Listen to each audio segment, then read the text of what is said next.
Hello, Kelly Lee here, professional genealogist and founder at Root Pursuit. Okay, so today we are talking about Civil War reproduction fabrics. So this was kind of a fun project. I ended up looking up reproduction fabrics and was kind of amazed at all of the different styles and varieties and patterns that there were available out there. There were stripes, there were paisleys, and multicolored florals.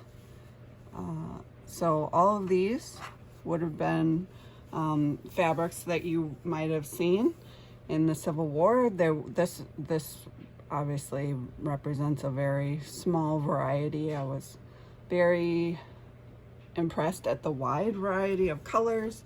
So these are the ones that I ended up picking out because they were just ones that I liked.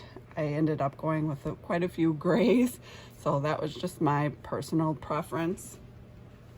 But I think my main goal was just getting a number of different varieties of patterns, so this is what I ended up with. These were purchased at Joann Fabrics in their calico section. So they don't call them Civil War reproduction. They're just simply mixed in with their calicos and sorted by color. So I had to be, I definitely had to do the research ahead of time to see which ones would have been considered Civil War reproduction fabrics. So these, once I got them, the reason that I purchased them was because I'm putting them in my journal for an ancestor, Sarah Ellen Hayes. She lived between 1857 and 1879. So it's kind of her life, smack dab right in the middle of the Civil War. She lived a kind of a short life. And I did want to mention that, these fabrics, I ended up getting a 1/4 of a yard. I believe that's what this is. 1/4 of a yard is, 9 inches. I didn't pre-wash these because they're not going to be wearables. You could pre-wash them if you wanted to. These are, well, at any rate, so there's a couple different ways that you can add fabric into your junk journal or heritage album. I had made these bookmarks. That's one particular way. You can use a zigzag stitch, which I did on this one, or you can use the straight stitch. You can use any stitch you want, I guess. These have a cardboard base that I wrapped the fabric around just to give them a little bit of stability. So those are handy. If you are doing this project, one great tool that I had was the pinking shears. These are pretty nice ones. These are Fiskars. I don't know if like the cheapo, these are kind of really cheapo pinking paper shears. I have a feeling they would not work on the fabric because they're just not sharp enough.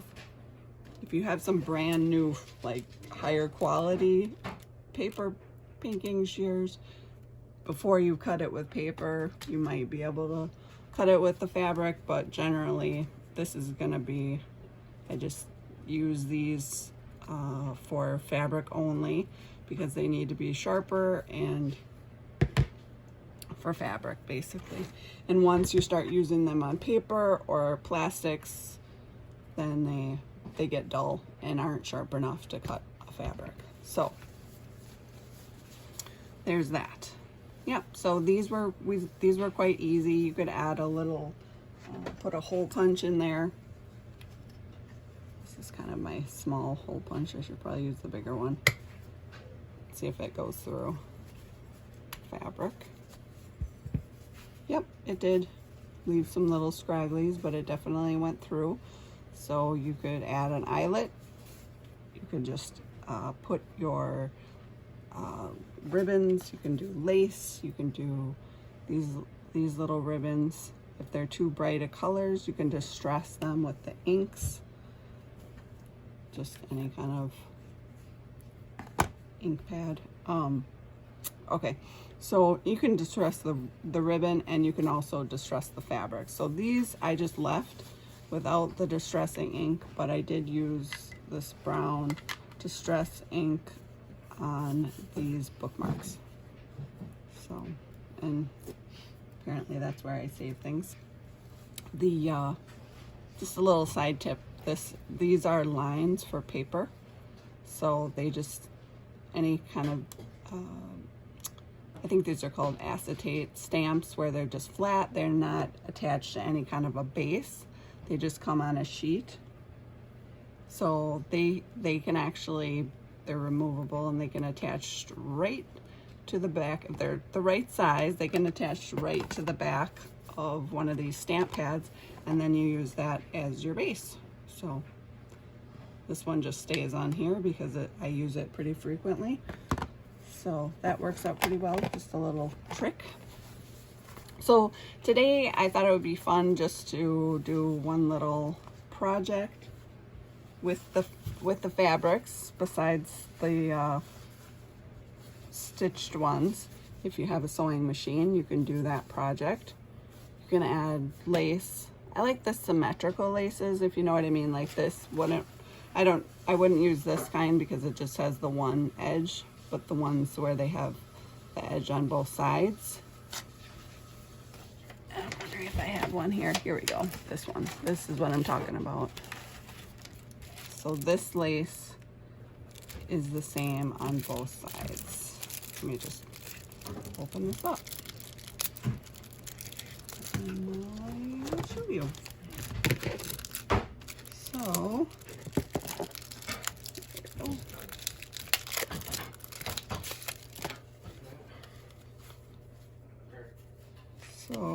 yeah, here we go. So then you can use it as an edging. You could put it down. It would look really good on this blue one, actually, like right down the center. And if you were really crazy like I am, you can just staple it.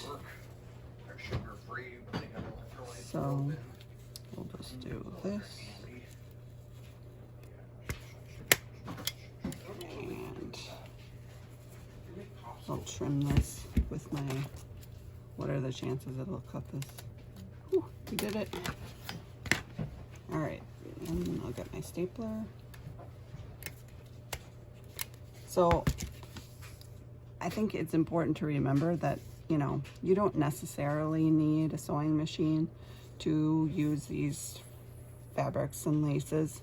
There's other ways, like a stapler, to get it to work. So that's what we're gonna do today. We're not gonna do any sewing.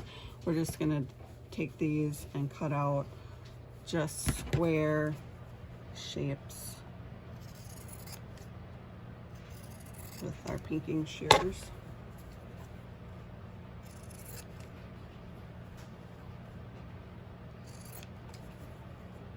Cut off our selvage. Set that for later. And our straight edge, and make that. And so pinking shears, they help fabrics prevent fraying. So if you just cut a straight edge, then you can see like basically the weave of the fabric. You've got threads going this way and threads going this way. So if you have that, if you cut a straight line, those threads can just come off one at a time. But the pinking shears, because they have little angles in this direction, it prevents the fraying. So just a little tip there about fabrics. So I'll move these out of the way, and then let's just say we wanted to add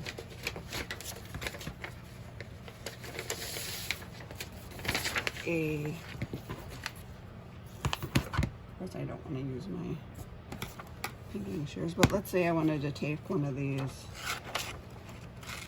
little ends and just cut it straight out.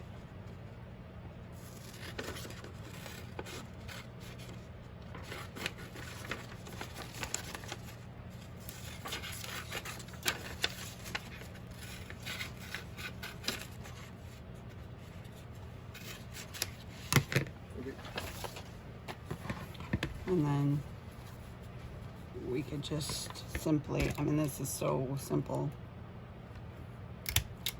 And yes, my staples are red. And then you can just flip it up. So you just add it right in the book. You could glue this paper on here and then and actually show you how that would look.